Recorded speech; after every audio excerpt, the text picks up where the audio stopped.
Bom, gente, vamos... Na última oportunidade que a gente teve de trazer aula aqui na Escola Dominical, eu falei sobre que Deus é o Senhor da história, que Ele conduz a história de acordo com seus planos soberanos e que calamidades, né, problemas sérios e calamidades mesmo, constituem ferramentas que às vezes ele usa para fazer avançar o seu plano, né? E vimos isso ao longo de vários eventos na Bíblia, né? E pensamos um pouco sobre o momento atual também que a gente está vivendo.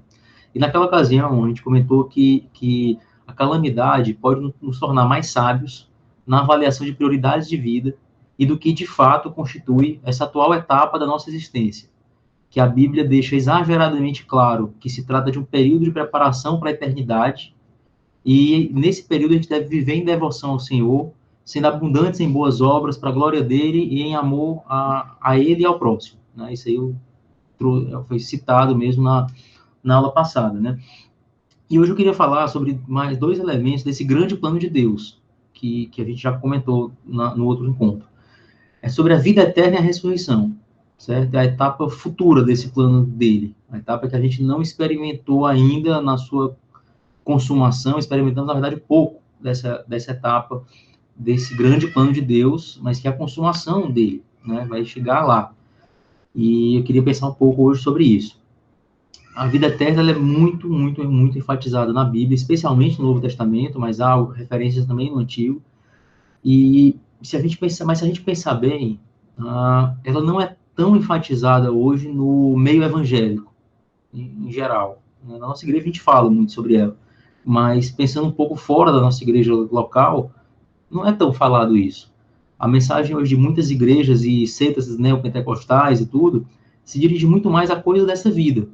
E se você assistir um pedaço, né, eu não recomendo muito isso, mas se você tiver alguma pesquisa ou interesse acadêmico ou coisa parecida, você vai ver que grande parte do que se diz em púlpitos de igrejas e seitas neopentecostais e tudo, soa mais ou menos como uma autoajuda com versículos bíblicos ou como uma atuação sobrenatural para melhorar o seu casamento, saúde e renda. Grande parte vai entrar nessas duas categorias aí. E a vida eterna não entra. Né? A autoajuda está pensando em melhorar desempenho, ou alegria, ou alguma coisa bem imediata aqui, e uma atuação sobrenatural você está buscando também melhorar aqui de alguma forma que funcione. Mas não entra aí céu, inferno, ressurreição, vida eterna, não entra.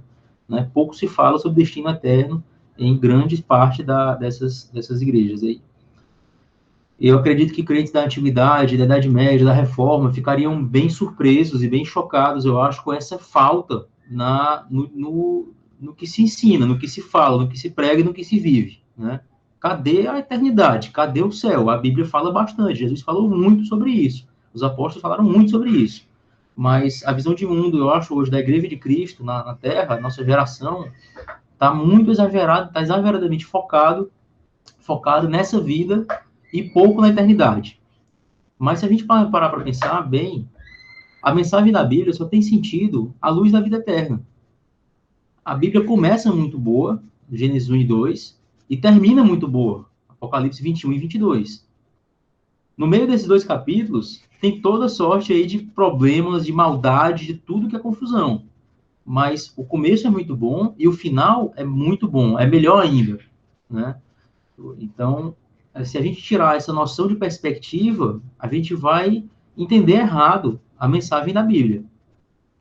Costuma-se dizer que a introdução e a conclusão são as partes mais importantes de um livro, que nela o autor condensa os pontos mais centrais de sua obra, o que ele quer dizer com aquilo e o que de mais importante se concluiu com toda aquela exposição. Se isso for verdade com relação à Bíblia, então a gente precisa compreender muito bem o seu início e o seu final, para a gente poder avaliar tudo mais com essa lente, com esse foco. Então, se de fato se isso for verdade com relação à Bíblia, né, se diz de livros em geral da nossa época, né, não estou dizendo que a Bíblia é assim, mas é interessante essa ideia e as semelhanças de Gênesis 1 e 2 com Apocalipse 21 e 22 são muito grandes. Então, eu não acho que é à toa que Deus fez isso. O final tem muita semelhança com o começo, é um começo melhorado, né? E eu acho que a mensagem da Bíblia tem que ser vista com essa perspectiva. esse contexto de paraíso perdido que será restaurado a um estado superior.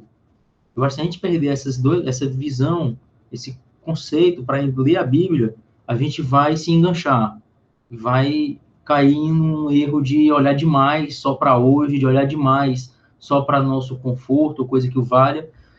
Eu entendo que a nossa visão de mundo tem que incorporar esses conceitos, ou na noção de um paraíso perdido que será restaurado a um estado superior. Eu entendo que a Bíblia fala disso, né? E o Senhor Jesus, ele veio para tornar tudo isso possível. Ele foi o agente da criação do universo. O Novo Testamento fala isso muito claro. Ele foi o agente para criar a criação original, o universo, Gênesis 1, 2. E ele é o agente da restauração do universo. Ele é o que torna possível essa restauração acontecer. Ele criou o começo, um começo em que era possível cair, que se de fato caiu, que se deteriorou muito, e ele é o agente para restaurar tudo isso, para levar a algo melhor do que o paraíso perdido. O Senhor Jesus veio ao mundo para salvar pessoas, para conquistar súditos do seu reino eterno, e veio dar a vida eterna aos que estarão para sempre com ele. Então, eu queria falar um pouco agora sobre vida eterna, sobre como fazer parte desse paraíso perdido que será restaurado a um estado superior. Como fazer parte do final dessa história. Isso é vida eterna. Vamos ler agora alguns trechos, né? Eu vou colocar no slide para facilitar a leitura, e vamos ler, então, o primeiro deles. A gente vai pensar um pouquinho agora o que é vida eterna, tá? E aí a gente tem algumas respostas na Bíblia sobre isso. Deixa eu só compartilhar aqui a tela. Bom, estão vendo aí, né? O que é, então, a vida eterna? João 17,3 diz: esta é a vida eterna, que te conheçam a ti, o único Deus verdadeiro, e a Jesus Cristo, a quem enviaste. 1 João 5, diz, 11 e 20, e este é o testemunho: Deus nos deu a vida eterna, e esta vida está em seu Filho. Sabemos também que o Filho de Deus veio e nos deu entendimento, para que conheçamos aquele que é o verdadeiro. E nós estamos naquele que é o verdadeiro, em seu Filho Jesus Cristo. Este é o verdadeiro Deus e a vida eterna. E Romanos 6, 23 diz: pois o salário do pecado é a morte, mas o dom gratuito de Deus é a vida eterna em Cristo Jesus, nosso Senhor. Então a gente vê que a vida eterna é conhecer a Deus, é ter um relacionamento pessoal, íntimo com Deus. E esse conhecimento só é possível por Cristo, pela pessoa e obra de Jesus Cristo. É o Senhor que faz a vida eterna acontecer. E ele torna possível que pecadores habitem com Deus. Isso é um presente que ele dá. Queria ler com vocês agora, João 11, 25 a 26, foi o primeiro versículo que me motivou a falar sobre esses temas, né? Foi pensar nesse versículo aqui, mas a gente vai fazer um estudo bem temático hoje, mas se eu escolher uma passagem central hoje, seria essa. João 11, 25 e 26. Diz-lhe Jesus: eu sou a ressurreição e a vida. Quem crê em mim, ainda que morra, viverá. E todo que vive e crê em mim, não morrerá eternamente. Crês isto? Pergunta final é bem importante. Então, a vida eterna, ela já começa hoje, e é uma garantia que estaremos com Cristo imediatamente após nossa morte, e estaremos eternamente com Ele nesse paraíso restaurado melhor do que o começo. A vida eterna é isso, é você fazer parte disso em comunhão com Deus Trino. O super resumo seria isso. Então, quem crê em Cristo, ainda que morra, viverá. Porque vai morrer aqui, mas vai viver eternamente nesse paraíso restaurado melhor do que o início. A vida eterna, ela começa nessa vida e se consuma na eternidade. A Bíblia também deixa isso muito claro, vou ler algumas passagens aqui rápido, tá? João 3,36. Quem crê no Filho tem a vida eterna. Tem, no presente, hoje. Já quem rejeita o Filho, não verá a vida, mas a ira de Deus permanece sobre ele. Então, a ideia é que você nasce sem vida eterna, ou seja, se não acontecer nada, a ira de Deus continua sobre a pessoa como já esteve desde sempre, mas quem crê em Cristo passa a ter, recebe a vida eterna. João falou muito sobre isso, né? João 5:24 diz: eu lhes asseguro, quem ouve minha palavra e crê naquele que me enviou, tem a vida eterna e não será condenado, mas já passou da morte para a vida. Capítulo seguinte: porque a vontade de meu Pai é que todo aquele que olhar para o Filho e nele crer, tenha a vida eterna, e eu o ressuscitarei no último dia. Todo aquele que come minha carne e bebe meu sangue tem a vida eterna, e eu o ressuscitarei no último dia. 1 João 5. Escrevi-lhe estas coisas a vocês que creem no nome do Filho de Deus, para que vocês saibam que têm a vida eterna. Colossenses 3:4. Quando Cristo, que é a sua vida, for manifestado, então vocês também serão manifestados com ele em glória. A morte não interrompe a vida da nossa alma, nosso espírito, não interrompe apenas a vida do corpo. Ao morrer, nós perdemos nosso corpo e vamos para a presença de Cristo, no paraíso. Lembrem do ladrão na cruz. Cristo diz: hoje mesmo você estará comigo no paraíso. Isso não é tudo. Isso é um estado intermediário em que a nossa porção imaterial, né? Tem discussão aí se tem diferença de alma e espírito, né? Acho que não tem, mas não faz muita diferença. Mas a alma, o espírito, a nossa porção imaterial, ela vai permanecer viva imediatamente e vai ficar nesse estado intermediário, aguardando a ressurreição do corpo. Vamos continuar a existir nesse estado intermediário, já será muito bom. Cristo já fala desse estado como paraíso, mas é longe de ser tudo, porque o paraíso perdido não foi totalmente restaurado ainda, vai ser. E quando for, vai haver uma ressurreição. Quando o dia chegar, receberemos novos corpos de uma natureza diferente que não morrem mais. Eu tenho ficado um pouco atento, um livro que eu estou lendo comentou isso algumas vezes, da diferença da teologia ensinada do que é a teologia comum, do que as pessoas realmente acreditam na prática, certo? E eu acho que pode ter uma diferença grande aí sobre o céu, né, do que a Bíblia fala sobre o céu e do que normalmente se crê. Na terça-feira, 3 horas da tarde, entrando no ônibus, o que se crê sobre o céu, no dia a dia normal. E eu acho que a gente tem um pouco o senso comum, no Brasil, pelo menos, sei lá, de que o céu é uma coisa no céu, com anjinhos gordinhos tocando harpa, e uma coisa quase só em espírito, né? E que seria um tédio medonho, se fosse assim, ainda bem que não é. A Bíblia fala de ressurreição, de corpo, fala de reino, fala de nações, fala de povos, fala de muita coisa que envolve algo mais físico, algo mais palpável, tá?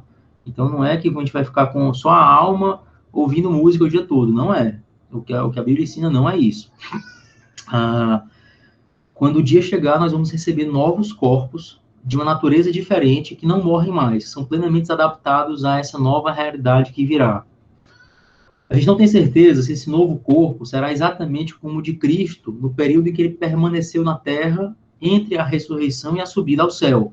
Lembre que houve uma mudança grande aí, né? Cristo ressuscitou aqui, mas não como exatamente como estava, né? Mas a gente não sabe se esse corpo que a gente vai ter, que todos os crentes vão ter no futuro, todos os salvos vão receber, se é exatamente como o de Cristo aqui. Eu tenho um pouco de dúvida sobre isso, porque o apóstolo João, viu o Cristo ressuscitado aqui, esteve com ele várias vezes, e em Apocalipse, né, anos depois, quando João viu Cristo, lá nas visões de Apocalipse, ele o descreveu de várias formas diversas, né? Não exatamente como ele esteve aqui ressuscitado. Então, a gente realmente não tem como ter, acho que a gente não tem como ter certeza disso. Mas, seja como for, o corpo de Cristo, após a ressurreição, é um indicativo, era diferente do que antes de morrer. Ele tinha uma diferença do corpo anterior, se a gente ver as passagens, a gente vai ver isso. Era possível reconhecê-lo, mas não de forma automática. Então, discípulos viam aquela pessoa e não viam imediatamente, é Jesus. Não. Era depois, era algo que ele falava, algo que conversava, e ele disse, opa, esse é Jesus. Os discípulos de Emaús estavam tristes porque Jesus tinha morrido. E eles ficaram um tempão conversando. Só os três. E depois que eles entenderam que era Jesus, né? Só no final. Mesmo assim, era o corpo de Jesus, era diferente, mas era possível reconhecê-lo, mas ele tinha algumas marcas da crucificação. Então tinha alguma continuidade aí. Não era um corpo absolutamente distinto. Ele comia nossos alimentos também, comeu a comida que os apóstolos estavam comendo ali. E ele aparecia onde queria também. Entrava numa sala fechada, né, e sumia. Isso não dava para fazer antes, é claro. Então tinha diferenças. A gente não sabe se vai ser exatamente assim ou não, mas é um indicativo. A Bíblia fala de dois tipos de ressurreição. Um que aconteceu algumas vezes no Antigo e no Novo Testamento, é um retorno ao mesmo corpo pouco depois da morte, no mesmo estado anterior. Então, Lázaro, Elias ressuscitou o filho da viúva, Cristo ressuscitou, acho que 2 ou 3 pessoas, pelo menos. Na hora que Cristo morreu na cruz, vários ressuscitaram, diz lá em Jerusalém, muitos ressuscitaram, mas ressuscitaram no mesmo corpo que já tinham, pouco depois de morrer, e morreram de novo. Não houve transformação de substância, não houve. Houve simplesmente um retorno ao que já tinha cessado para mais um tempo e depois cessar de novo. Mas tem um outro tipo de ressurreição também, que é o que eu quero falar mais, que é um retorno a um corpo diferente, em um estado diferente do anterior. Na verdade, seria um recebimento de um corpo diferente em um estado diferente do anterior. Esse segundo tipo ocorreu apenas com o Senhor Jesus Cristo até agora. Ele é o primeiro a experimentá-lo. Ele é o primeiro fruto dessa nova criação, desse paraíso restaurado, melhor que o inicial. Tá? Então, ninguém ressuscitou como Jesus ressuscitou. Em um corpo que fazia o que ele fazia. Em um corpo que nunca mais vai morrer. Em um corpo que nunca vai pecar, nem pode mais pecar. Então, ele é o primeiro disso. Né? Quando eu falo as primícias, eu entendo que é mais ou menos por aí. Ele é o primeiro da fila, é quem tornou tudo possível e é quem está experimentando pela primeira vez. Né? E o Novo Testamento ensina que aqueles que receberem a Cristo como Senhor terão a vida eterna em corpos de uma natureza diferente da atual, que não mais adoecem, não mais sofrem, não mais morrem, não mais pecam. E é sobre esse segundo tipo de ressurreição que eu quero falar aqui até o final da aula, né? É a ressurreição para a vida eterna. A gente já viu a noção de vida eterna, né? Estar com Cristo, com Deus Trino, né? Para sempre, em comunhão com Ele, uns com os outros e tudo isso, e em um novo corpo diferente desse nosso, muito superior e que não tem mais possibilidade de pecar, não estraga mais, né? Não é mais passível de estragar. E aí seria, então, a ressurreição para a vida eterna. Receber esse novo corpo, nessa nova realidade, muito superior à inicial, antes da queda, que foi muito boa já, né? O paraíso perdido lá. A Bíblia nos ensina que nós vamos ressuscitar incorruptíveis. Não estraga mais. Não tem mais como ter um novo ciclo de queda. Nesse aqui, não. Né? E eu queria ler agora com vocês alguns versículos da passagem que mais trata sobre a ressurreição dos salvos, né, que é 1 Coríntios 15. Dá vontade de ler o capítulo todo, mas a gente não vai, mas vamos ler um terço ou mais do capítulo aqui, porque é a passagem que melhor desenvolve isso na Bíblia de longe. Tá? Então, eu vou colocar aqui na tela os nossos versículos.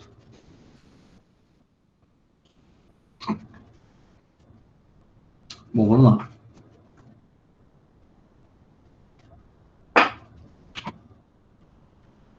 Diz assim, versículo 19. Se a nossa esperança em Cristo se limita apenas a esta vida, somos os mais infelizes de todos os homens. Veja a importância dessa noção que a gente falou no começo. A noção de paraíso perdido que será restaurado a algo superior. Se não tem essa restauração superior, se não tem isso, o versículo seguinte diz: se como homem lutei em Éfeso com feras, que me aproveita isso? Se os mortos não ressuscitam, comamos e bebamos que amanhã morreremos. Então, se não tem futuro, então a turma está certa. A visão de mundo do Ocidente estaria certa. Se essa vida é tudo que a gente tem, cara, aproveita, bicho. Faz o que dá vontade, porque aproveita aí, porque tudo que a gente tem de existência é esse tempo aqui da nossa vida. Então, acumula aí o máximo de dinheiro, se diverte o máximo possível e pronto. Porque se tudo que existe é isso, então Paulo concorda aí com a visão do Ocidente. Se de fato isso fosse verdade, estaria certo. Mas não é. E aí depois ele fala muito, né? Tá aqui, é quase o argumento do absurdo aqui, né? Não vou entrar muito na explicação da passagem, senão a gente desvia do nosso foco, que seja bem prático mesmo. Mas vejam a importância da gente ter isso na nossa noção de vida, tá? Se tudo que existe é essa vida, então a gente estaria se sacrificando à toa. A gente estaria servindo a um Deus que mentiu, e aí seria tudo errado, né? Estaria tudo errado. Mas ele fala um pouco adiante, né? Mas de fato Cristo ressuscitou entre os mortos, nas primícias dos que dormem e tal, e tal, e tal. E aí ele vai passar a explicar, no 42 ao 44, queria falar com vocês também aqui, especificamente sobre a ressurreição, né? E aí ele diz o seguinte: assim será com a ressurreição dos mortos. O corpo que é semeado é perecível, e ressuscita imperecível. É semeado em desonra, e ressuscita em glória. É semeado em fraqueza, e ressuscita em poder. É semeado um corpo natural, e ressuscita um corpo espiritual. Se há corpo natural, há também corpo espiritual. Então vejam aí, não dá para ser mais claro, me parece aqui, que existe o nosso corpo de hoje, chamado corpo natural, perecível, que tem alguma desonra, né, semeado em desonra, né, acho que está fazendo uma referência à morte aqui, e em fraqueza, e ele ressuscita como algo muito superior, como algo imperecível, que não morre mais, que não se estraga mais, glorioso, poderoso, chamado aqui de corpo espiritual, tá? E seguindo, 50, a gente vai ter até o 57 agora, né, dividindo dois slides pelo tamanho, e diz assim: isto afirma, irmãos, que a carne e o sangue não podem herdar o reino de Deus, nem a corrupção herdar a incorrupção. Eis que vos digo um mistério: nem todos dormiremos ou morreremos, mas transformados seremos todos, num momento, num abrir e fechar de olhos, ao ressoar da última trombeta. A trombeta soará, os mortos ressuscitarão incorruptíveis, e nós seremos transformados. Porque é necessário que este corpo corruptível se revista da incorruptibilidade, e que o corpo mortal se revista da imortalidade. E quando este corpo corruptível se revestir da incorruptibilidade, e o que é mortal se revestir da imortalidade, então se cumprirá a palavra que está escrita: tragada foi a morte pela vitória. Onde está a morte, tua vitória? Onde está a morte? O teu aguilhão, ou teu ferrão, da cauda do escorpião, ou do maribondo? Cadê? O aguilhão da morte é o pecado, e a força do pecado é a lei. Graças a Deus que nos dá a vitória por intermédio de nosso Senhor Jesus Cristo. A morte e o pecado não vão nos acompanhar para a eternidade. Todo o mal que eles podem causar é restrito a essa vida aqui. Não há lugar para eles na vida eterna. Eles não vão entrar, está barrada a entrada. E ao entender isso, Paulo faz uma provocação à morte. Ele tira onda aqui da morte. Ele trata quase como uma injeção para uma criança. É algo que assusta, dá medo, que dói, mas que passa logo. Né? Eu tive uma experiência aqui há pouco tempo, o Matheus parecia que estavam matando o menino aqui.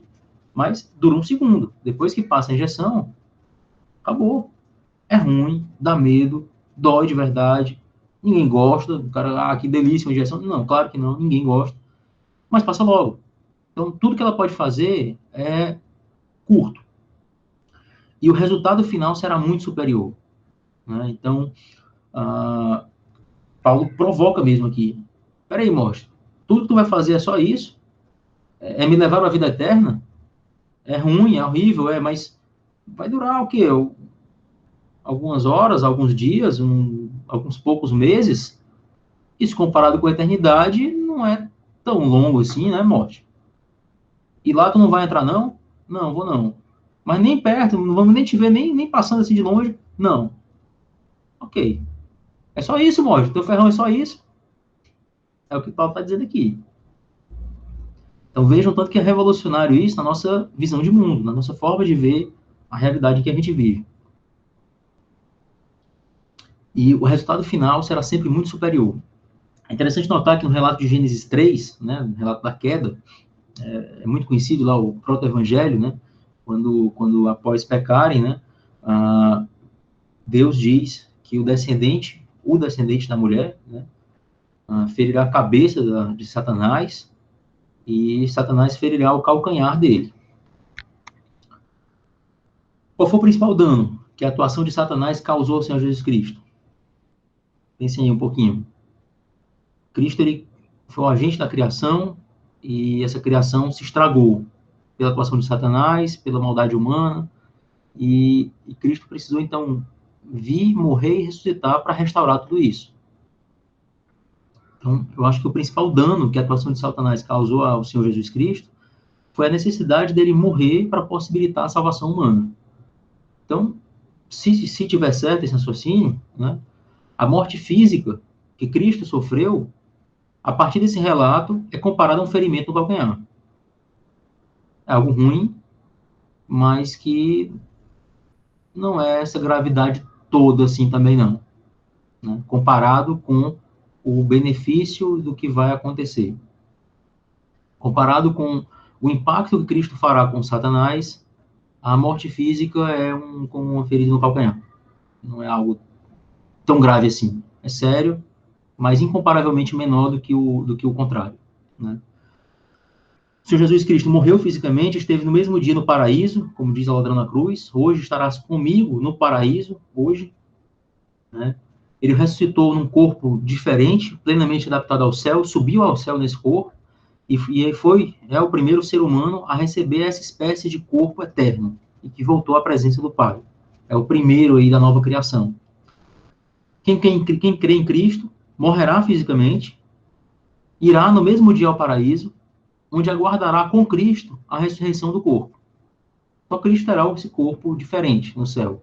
Nós não teremos, estaremos em estado intermediário e tudo.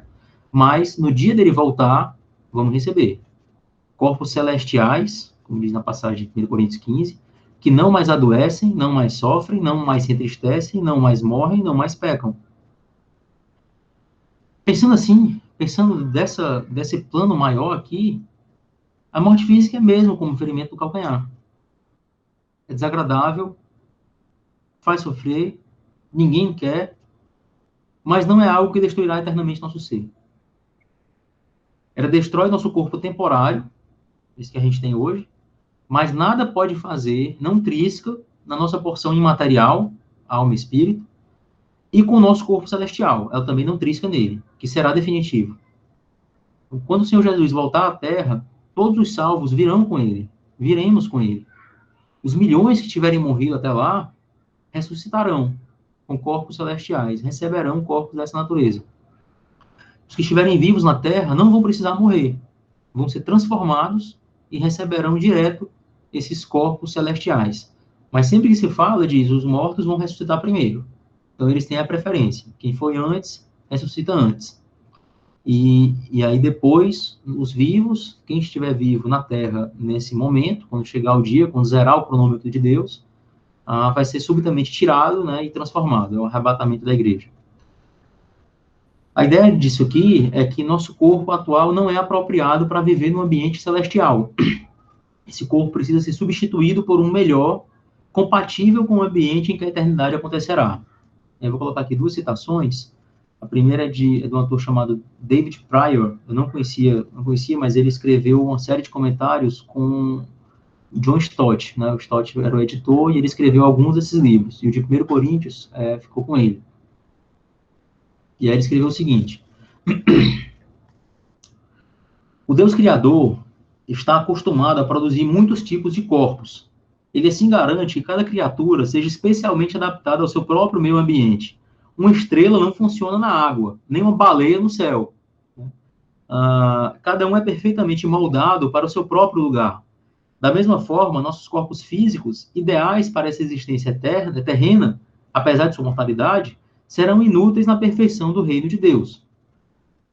E queria a citação seguinte, o Calvino, ele fala de uma semelhança que a gente vê no mundo natural, bem comum para a gente, que indica algo da ressurreição.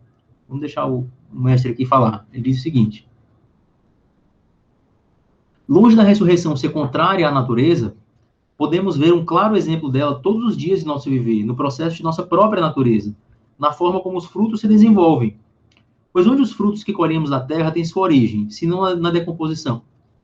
Pois a semente, uma vez semeada, não germinará, a não ser que o grão morra. Portanto, pelo fato da decomposição ser origem e causa da reprodução, temos aqui uma espécie de representação da ressurreição. Veja como, se tiver olhos para ver, você vê muita coisa, né? Calvino viu uma ligação da ressurreição numa semente, né? E Cristo fazia isso o tempo todo. Exemplos bem do dia a dia, de uma árvorezinha que estava ali vizinha à estrada, e por aí vai. O que Calvino tem dito aqui, me parece, é que o conteúdo do grão continua, mas não mais naquele corpo de grão.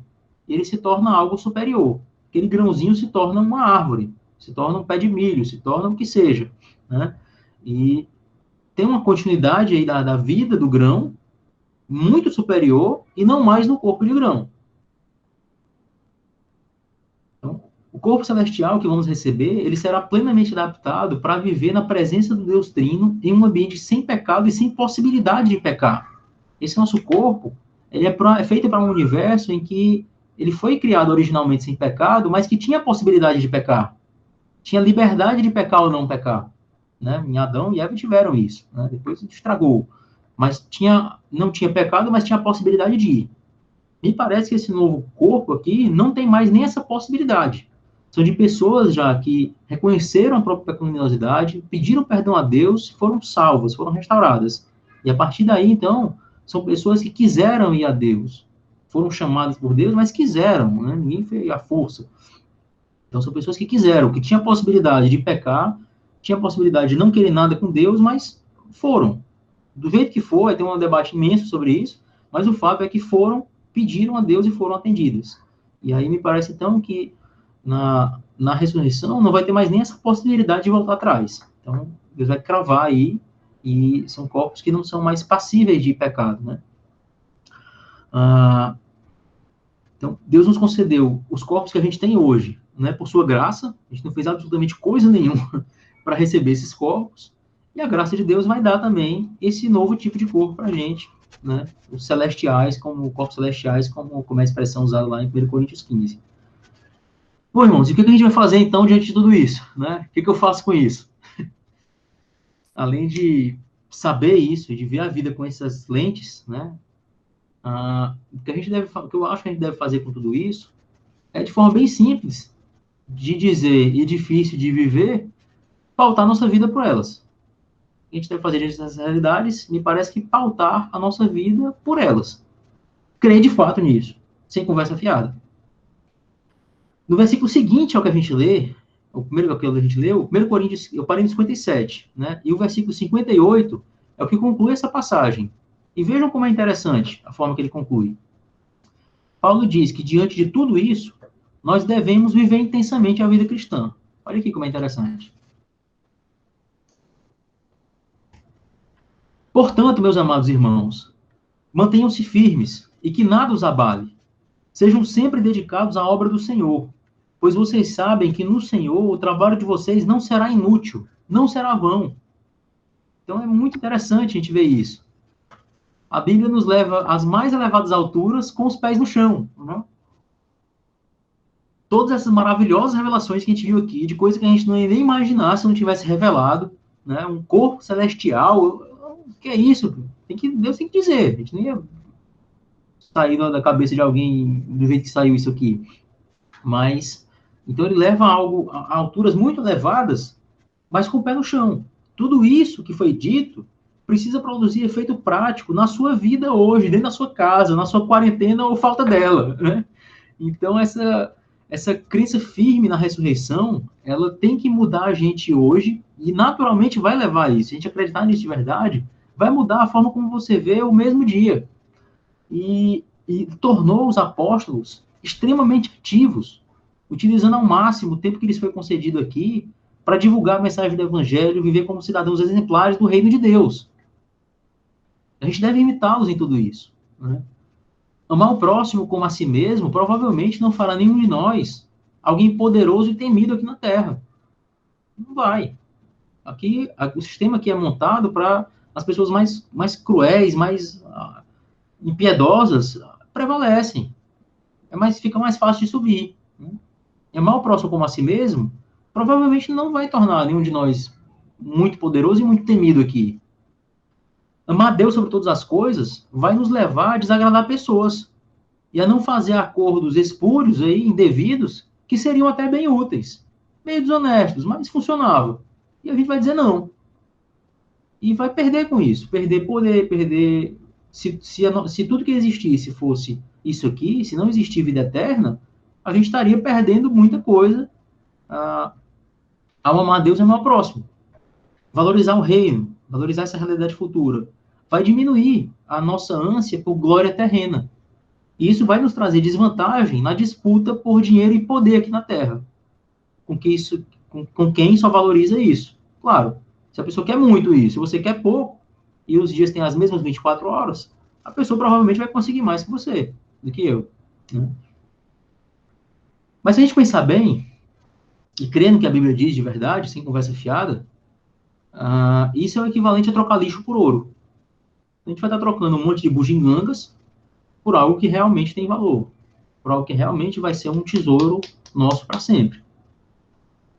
Vale muito a pena. Né? Eu acho que se no céu tiver algum arrependimento, vai ser do pouco que a gente serviu e amou a Cristo e ao próximo aqui, e nunca por ter servido o amado demais. Né? Mas se tiver algum arrependimento, eu acho que vai ter esse aqui. Né? A gente vai se sentir meio tolo, tendo juntado um monte de pedrinhas, em vez de juntar algo muito, muito, muito melhor. Né? Vamos lá. O C.S. Lewis, né, genial, ele escreveu um livro simplesmente espetacular, que chama Cristianismo Puro e Simples, acho que é um dos livros mais conhecidos dele, né, junto com Crônicas de Nárnia. E se você ainda não leu, façam bem a você mesmo e compre hoje esse livro, certo? Cristianismo Puro e Simples, tem uma edição da Thomas Nelson muito, muito bacana, muito bonita, inclusive, tudo. E queria ler um trecho dele, tá? Li há pouco tempo e é sensacional. Escreveu o seguinte: mesmo na vida social, você nunca passará uma boa impressão às pessoas enquanto estiver preocupado com o tipo de impressão que passará a elas. Ou então na literatura e na arte, nenhuma pessoa que se preocupa com a originalidade jamais será original. Ao passo que, se você simplesmente tentar falar a verdade, sem ligar a mínima para quantas vezes ela já tenha sido dita anteriormente, irá, em 90% dos casos, se tornar original sem nunca ter notado. Esse princípio está impregnado em toda a vida. Abra mão do seu eu e vai encontrá-lo de verdade. Põe a sua vida a perder e acabará por salvá-la. Submeta-se à morte diária de suas ambições, seus principais desejos, e também à morte de todo o seu corpo no final. Submeta-se com cada fibra do seu ser e acabará por encontrar a vida eterna. Não guarde nada para si. Nada de que você não tenha aberto mão de verdade será realmente seu. Nada em você que não tenha morrido será ressuscitado dos mortos. Se você buscar a si mesmo, só o que vai encontrar no fim das contas é o ódio, solidão, desespero, ira, ruína e decadência. Mas se você buscar a Cristo, acabará por encontrá-lo. E junto com ele, todas as demais coisas. Então, é ilusão querer acumular um monte de coisas que ficam aqui, ao custo de não acumular o que tem valor eterno, o que tem de fato valor no reino de Cristo, que vai durar para sempre, que nunca vai passar. Aqui os impérios sobem, descem, é tão repetitivo você estudar um pouco de história. O império começa bem, cresce, aí o outro que era grande antes, ele ficou rico demais, aí começa a ter brigas internas, corrupção, depravação moral, aí o que não tem isso cresce e toma ele. Aí vira igual, até vir o outro e tomar o dele, vira igual e toma o outro. E é sempre assim, é muito repetitivo, né? E o Daniel fala, né, que quando o reino de Deus chegar, ele não vai passar. Vai entrar um novo sistema, uma lógica totalmente diferente, né? E a gente já somos cidadãos desse reino aí. A gente deve viver já uma preparação para esse reino, né, que não vai passar nunca.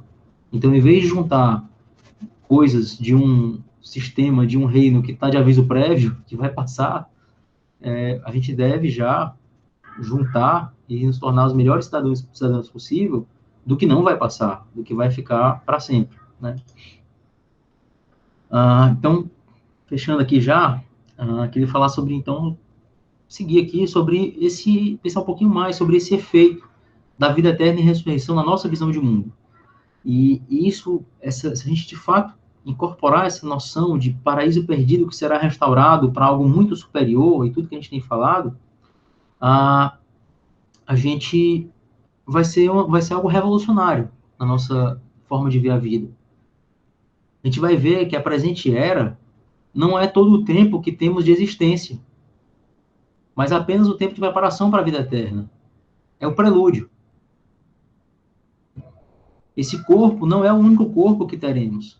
Na verdade, vamos ficar com ele bem menos tempo que o nosso corpo celestial eterno. O poder e riqueza desse mundo tem valor muito pequeno diante da eternidade. Tudo isso a gente pode concluir do que a gente falou. A atitude com que a gente lida com dinheiro, poder, fama, etc., ou a falta de tudo isso, é mais importante do que essas coisas. Porque a forma como a gente lida com isso, tanto que a gente ama ou não ama, ou tanto que a gente serve a Deus nessas coisas, com essas ferramentas que ele disponibilizar ou não, tem valor eterno. Enquanto que essas coisas não têm valor eterno, se limitam a essa era. Uma outra coisa que a gente pode pensar de tudo isso é que as pessoas que Cristo salvar viverão juntas pela eternidade. Então, agora aqui, a gente está vendo aqui os rostos uns dos outros aqui nesse programa, e em qualquer culto que a gente for, provavelmente a gente vai estar lidando com nossos companheiros de vida eterna. E pessoas de igrejas bem diferentes da nossa também, mas que têm uma conversão legítima, são nossos companheiros de eternidade. Para sempre. Né? Todas as calamidades, todas as maldades, todas as indiferenças, todas as imperfeições dessa era têm hora para acabar. E quando passarem, nunca mais vão existir. Então, vamos nos alegrar, então, com essas verdades. De verdade, hoje, aqui, a vida eterna já começou, já é garantido, já estamos selados, já é irreversível, e vai se consumar no futuro. Né? A semente já está plantada, já está germinada, e de um ambiente que não pode ter pragas, ela vai virar uma árvore, ela vai crescer. Então, isso está garantido.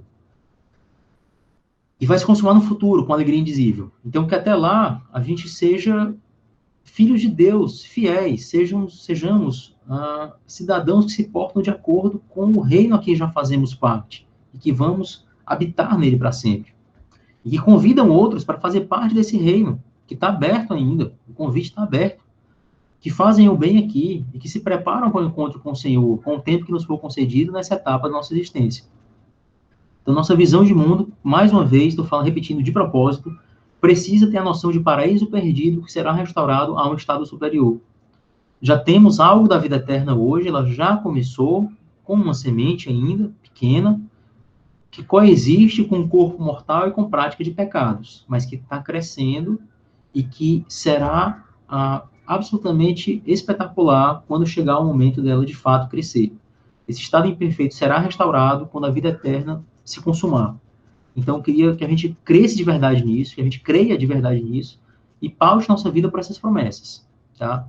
A vida eterna já começou, e quando se consumar, será infinitamente maravilhosa. Eu quero encerrar lendo novamente o versículo que falei que seria o mais importante aqui, o central, né? E... deixa eu colocar aqui, gente. Se puder, leia em voz alta, onde você estiver. Tá? Vou ler aqui. Se puder, leia também. Disse-lhe Jesus: Eu sou a ressurreição e a vida. Aquele que crê em mim, ainda que morra, viverá. E todo que vive e crê em mim, não morrerá eternamente. Crês isto? Graças a Deus, irmãos, por esse presente absolutamente imune a qualquer coisa deste mundo, e graças a Ele mesmo por tudo. Tá? Que a gente creia nisso, que quem crê nele, ainda que morra, viverá, e que essa vida eterna vai ser incrivelmente superior ao que a gente tem aqui, incrivelmente superior até mesmo ao que Adão e Eva viram antes de pecar aqui na criação excelente. O final vai ser muito melhor do que o começo, como a gente vê lá em Apocalipse 21 e 22. Tá bom, gente? Então, muito obrigado. Queria deixar à vontade aqui para algum comentário, né, alguma pergunta, e senão a gente já passa para um bate-papo e tudo isso. Tá bom? Então, muito obrigado pela atenção de vocês, pessoal.